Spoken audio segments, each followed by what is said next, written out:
Tuwasifu milele Mama Maria, mama wa wote na wala hambagui yeyote.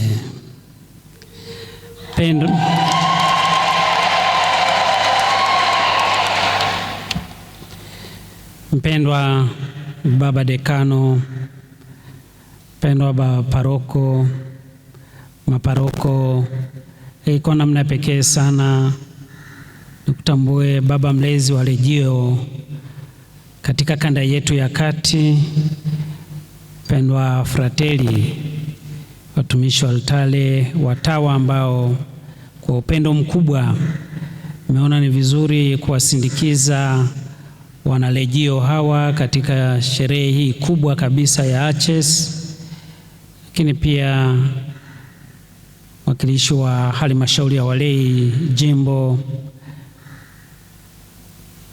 na viongozi wa legio katika ngazi mbalimbali, wanalegio wote na waseminaristi wetu ambao pia nanyi ni wanalegio na wote ambao tumejumuika humu.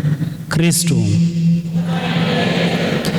Leo ni siku ya muhimu na ya pekee sana kwetu sisi wana utume wa legio.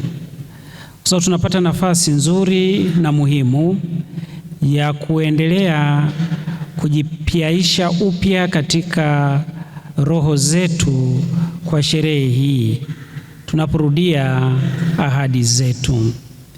Ndio maana neno la Mungu sehemu ya kwanza linajaribu kumuonyesha huyu mama Bikira Maria ni nani na nini lengo lake kubwa atakalokuja kufanya.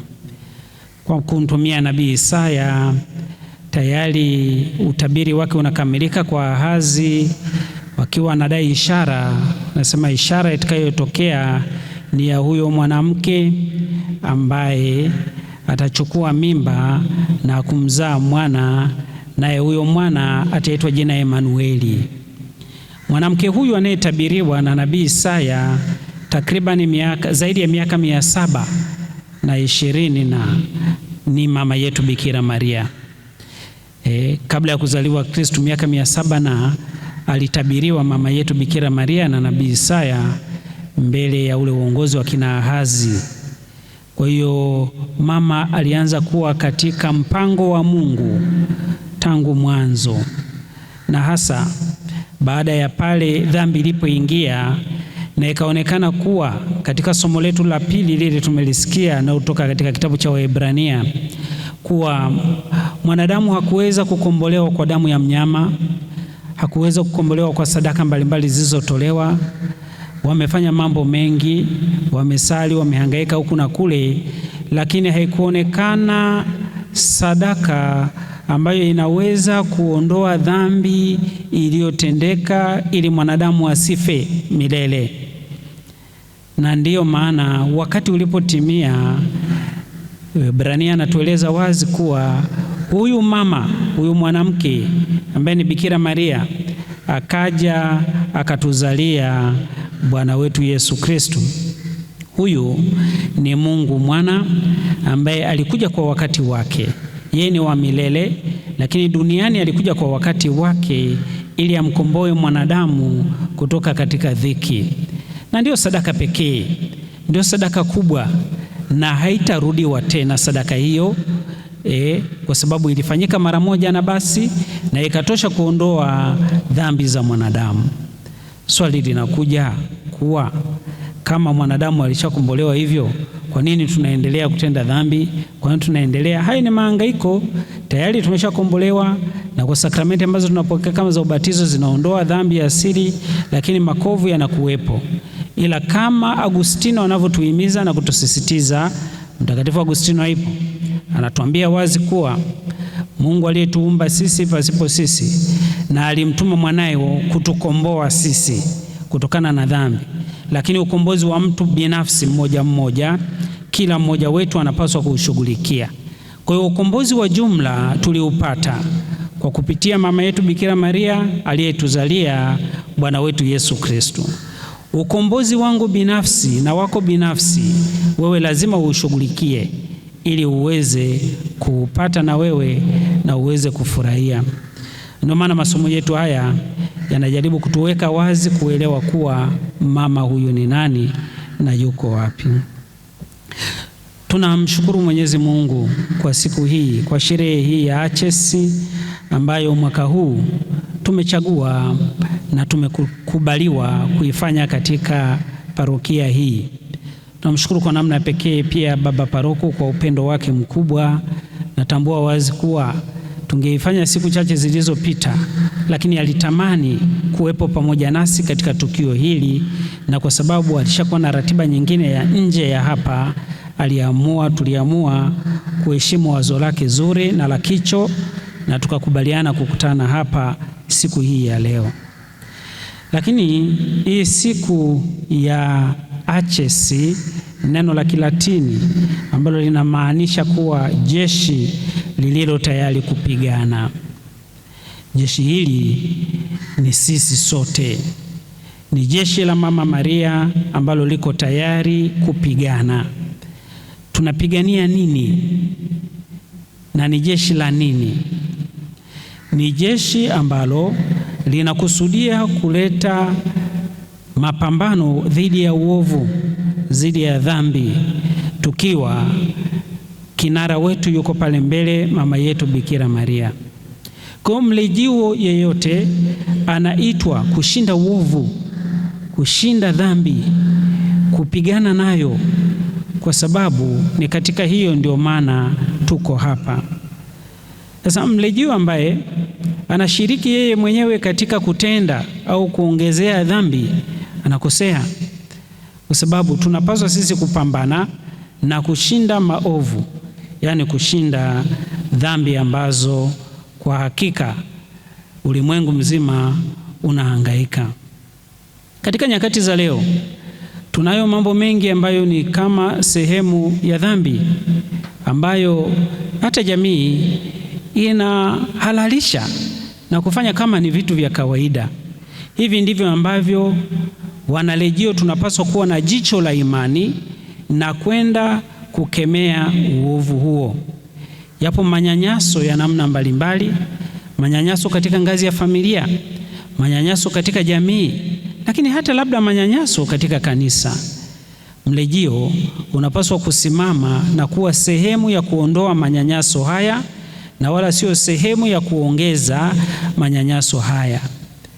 Tuna manyanyaso ya kijinsia, tuna manyanyaso katika mambo ya shule, manyanyaso katika mambo ya kimaadili. Haya yote yanatuchafua, ambayo yanasababisha sisi tuendelee kutenda dhambi, na tunatakiwa kutoka katika hali hiyo ya dhambi.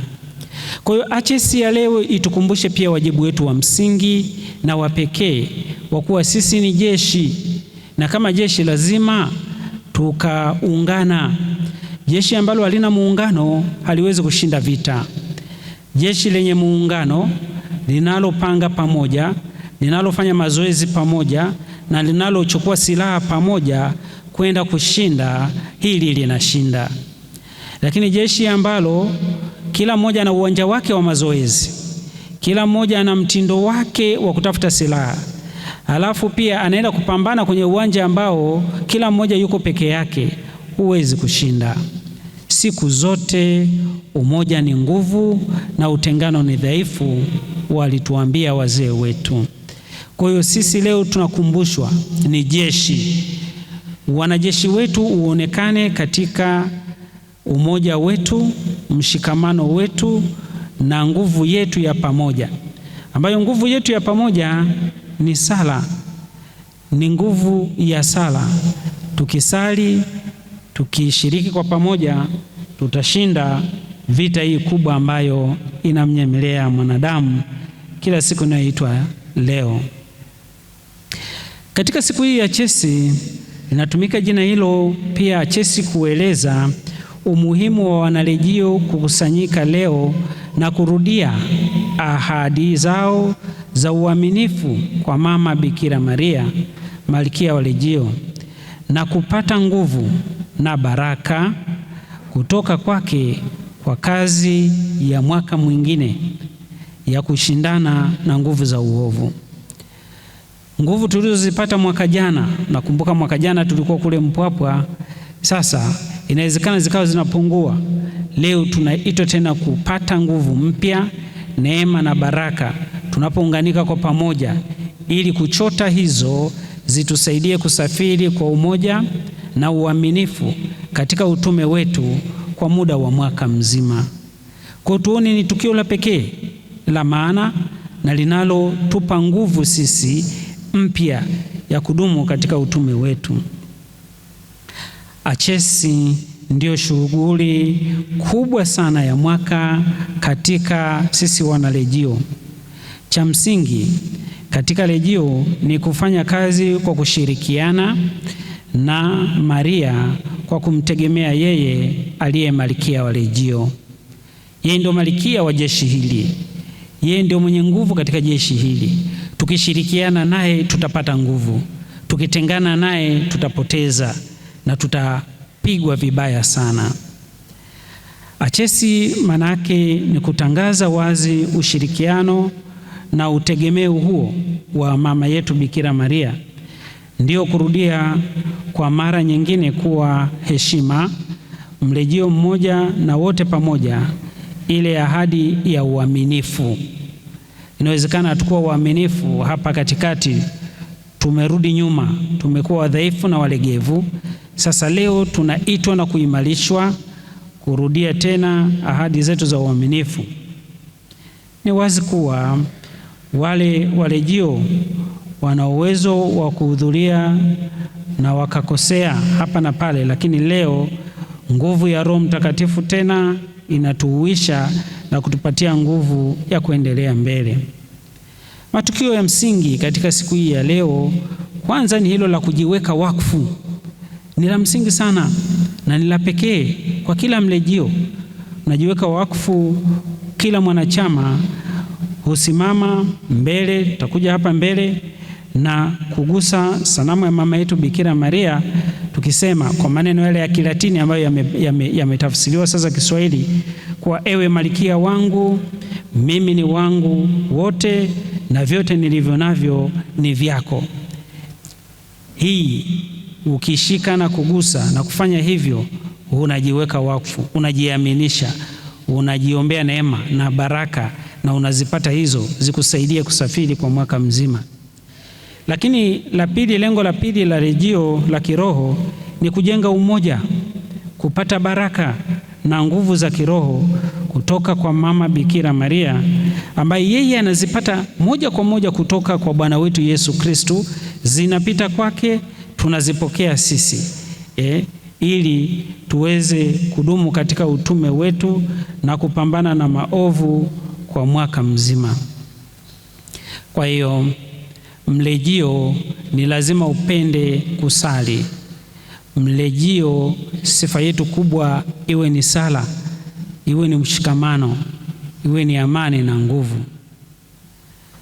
Wanarejio wanaalikwa kwa namna ya pekee sana kusafiri katika ulimwengu wa sala, kuwapokea wengine, kuombea madhaifu mbalimbali, na yapo mengi.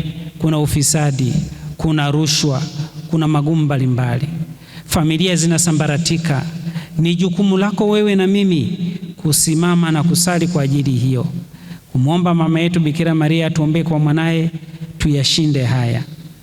Kwa hiyo wanarejeo mnaitwa kushinda uovu.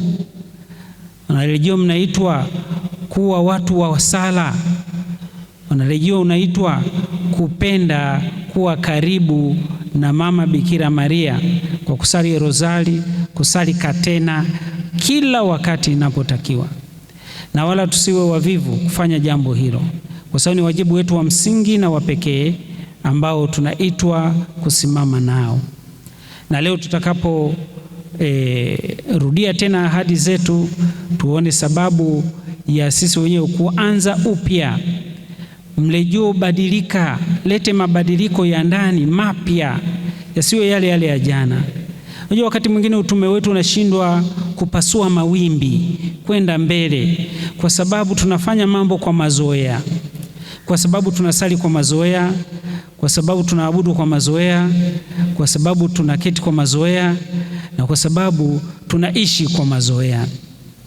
Mambo ya imani hayapaswi kuwa ya mazoea. Ni ukweli ya imani, lakini yanapaswa kuwa mapya kila siku inayoitwa leo. Kwa hiyo hata tunaporudia ahadi zetu leo, tusirudie kwa mazoea. Kwa mwaka jana nilirudia, mwaka juzi nilirudia, lakini na leo na mwaka huu narudia kwa mazoea.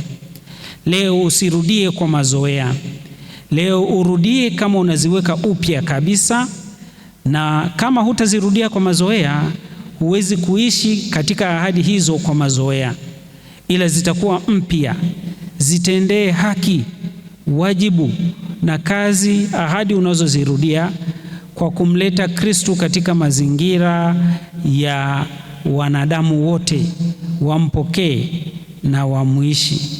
Tunaalikwa wanarejeo kuwa vyombo vya kumleta Kristo katika maisha yetu, vyombo vya kumkaribisha Mama Bikira Maria katika familia zetu, na ni vyombo vya kuleta umoja na mshikamano wa kanisa kwa ujumla.